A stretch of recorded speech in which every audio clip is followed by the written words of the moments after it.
जब आप ये कहते हैं कि मैं रोज उतना पढ़ नहीं पाता हूं, इसके बुनियादी तौर पर दो तीन रीजंस हो सकते हैं।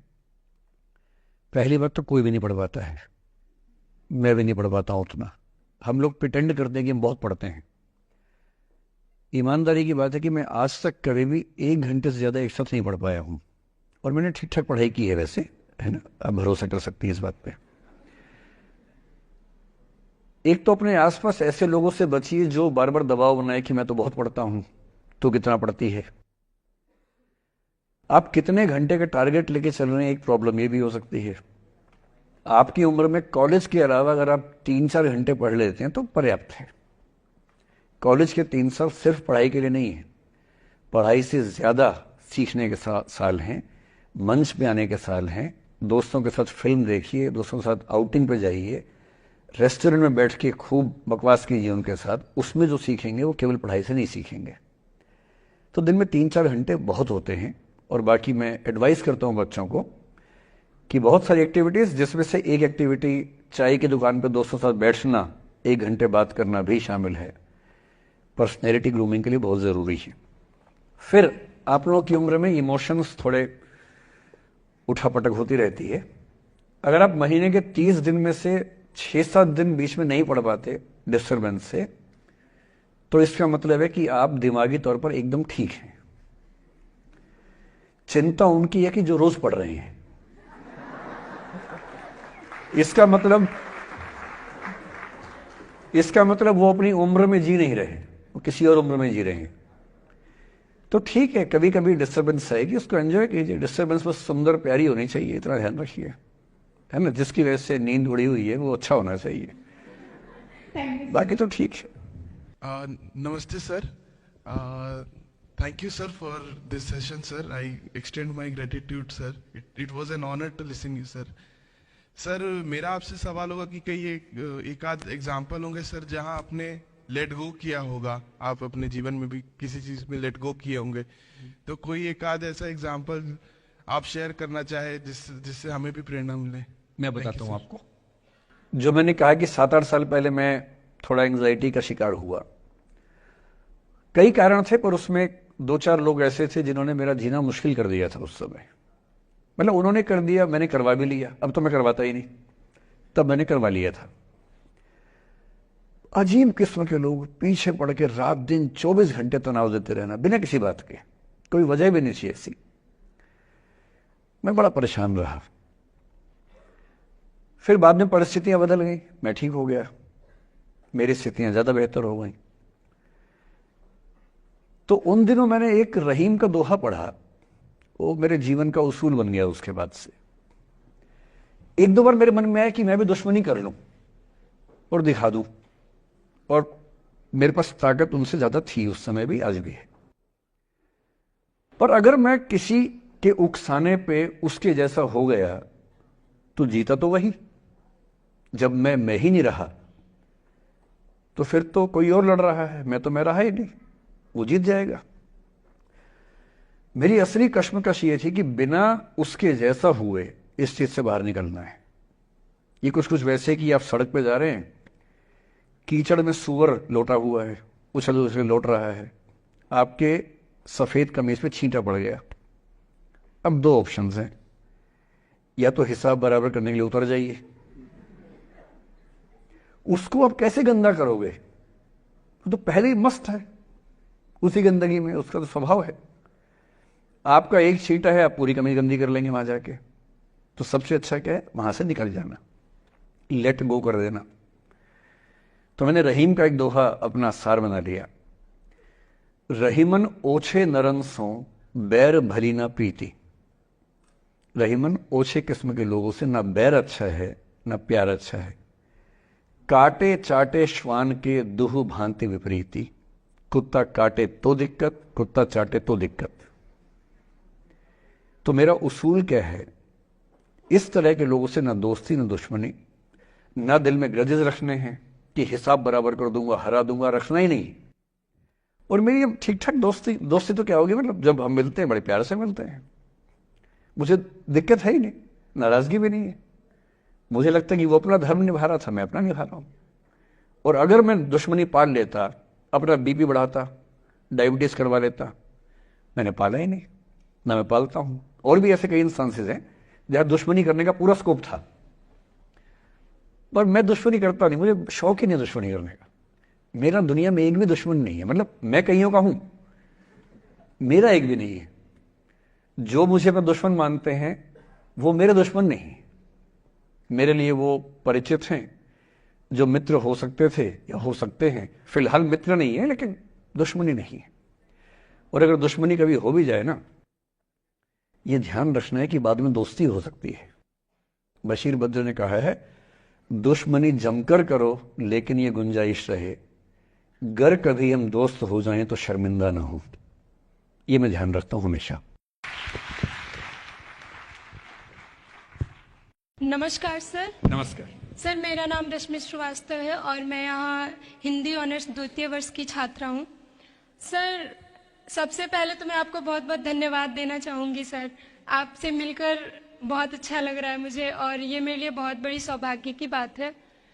सर, मेरा प्रश्न है आपसे कि सर, मेरे साथ ऐसा हुआ कि मैं बचपन से बहुत अच्छी स्टूडेंट रही और सर मेरी ज़िंदगी में ऐसा एक वक्त आया जब मुझे 2 बार असफलता का सामना करना पड़ा और सर तीसरी बार मैं सफल हुई, परंतु सर आज भी वो डर मेरे मन से नहीं जा रहा है।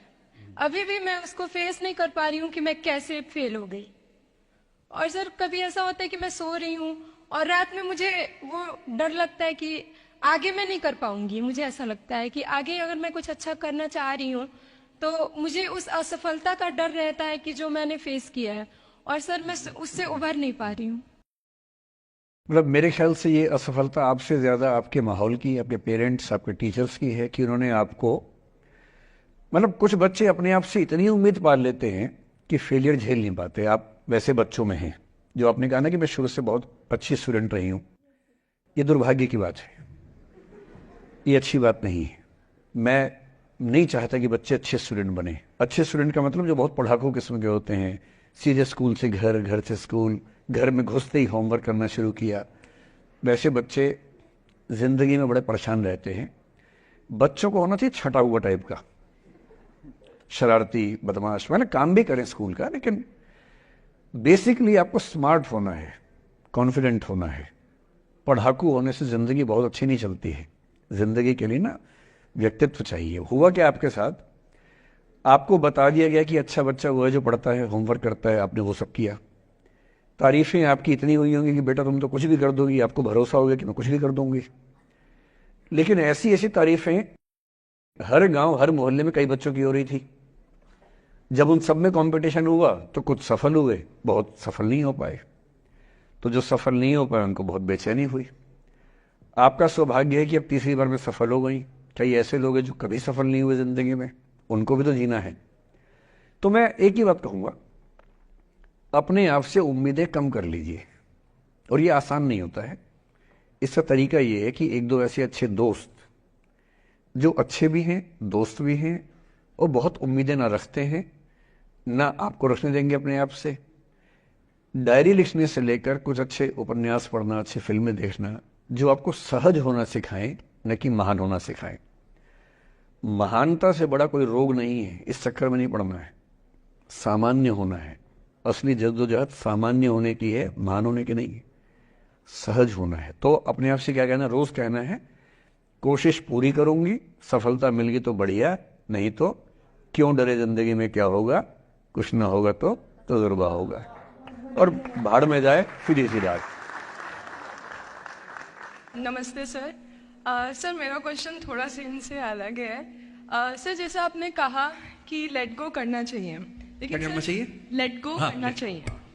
हमने भी ये चीज़ सुनी है कि जिसके नसीब में जो लिखा होता है एक दिन उसे वो मिलता ही है, तो उसके लिए हमें परिश्रम करना चाहिए।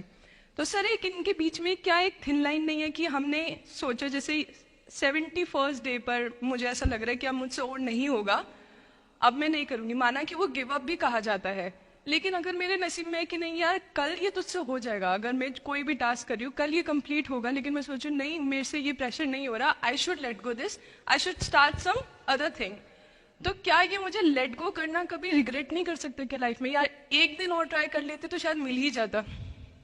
देखिए, जो नसीब का मामला है, मेरे ख्याल से आपकी उम्र में नसीब को नहीं मानना चाहिए। दुनिया में किसी को नहीं पता कि नसीब है या नहीं, और है तो कितना है। सब तुक्का लगा रहे हैं, मैं भी तुक्का लगा रहा हूं। ठीक, जो हार जाता है ना, उसको तसल्ली देना बहुत जरूरी है, वरना वो जी नहीं पाएगा। और पराजित व्यक्ति को तसल्ली देने के लिए सबसे अच्छा शब्द है नसीब, भाग्य, नियति। बहुत जरूरी है। और इसलिए एक उम्र के बाद गीता का सार पढ़ना बहुत जरूरी है। समझना पड़ता है कि सब कुछ हमारे हाथ में नहीं होता है, सच में नहीं होता है। पर इसका मतलब यह भी नहीं है कि सब कुछ किसी और के हाथ में होता है। अगर ऐसा होता तो बिना मेहनत करने वाले आईएएस बन जाते या कुछ भी बन जाते। ये हो सकता है कि आईएएस बनने के एग्जाम में 10 ने मेहनत की, उनमें से 8 का हुआ, 2 का नहीं हुआ। पर यह नहीं हो सकता कि एक आदमी ने मेहनत नहीं की तो उसका आईएएस हो गया। बिना मेहनत के तो नसीब भी नहीं मिलने वाला है। इसलिए ये मान लीजिए कि कुछ ना कुछ चीजें हमारे कंट्रोल में नहीं है, लेकिन जितना कंट्रोल में है उस पर पूरी ताकत लगाएंगे, पूरा डिसिप्लिन रखेंगे, तो हम अपनी किस्मत सबसे अच्छी लिख पाएंगे। सबसे अच्छी मतलब बाकी सारी, मेरी जितनी अच्छी हो सकती है उतनी अच्छी लिख पाएंगे। और इसलिए अगर आपको लगे कि मैं नहीं कर पाऊंगी कोई काम, तो उसको गिव अप ही कहते हैं। लेट गो का मतलब तब होता है जब आप मन भर चुका है, अब उसकी जरूरत महसूस नहीं हो रही। जैसे आईएएस बनने की कोशिश कर रहे हैं, नहीं बन पाए, तैयारी छोड़ दी, गिव अप है। बन गए, नौकरी की, मजा नहीं आया, छोड़ दिया, ये लेट गो है। लेट गो करने के लिए पहले हासिल करना पड़ता है, या हासिल होने से पहले उस मनोभूमि पर पहुंचना पड़ता है जहां हासिल होने का सुख आपने महसूस कर लिया और उसमें मजा नहीं आया, ठीक ही है, औसत है, तब छोड़ दिया। इसलिए आपकी उम्र को शोभा नहीं देता कि हम नसीब की बात करें, यह शोभा देता है मेरी उम्र को। तो 30-40 के बाद नसीब, भाग्य, नियति चलेगा। फिलहाल कर्म पे भरोसा कीजिए, मेहनत, डिसिप्लिन, और मोटिवेशन से ज्यादा महत्वपूर्ण है डिसिप्लिन, ध्यान रखिएगा। मोटिवेशन का ग्राफ ऐसा होता है, फिर ऐसे नीचे आता है धीरे धीरे। डिसिप्लिन ऐसे रहता है, और डिसिप्लिन वाला व्यक्ति हमेशा मोटिवेशन वाले व्यक्ति से ज्यादा सफल होगा, ये मान के चलिए। सबसे अच्छा क्या है? Motivation with discipline.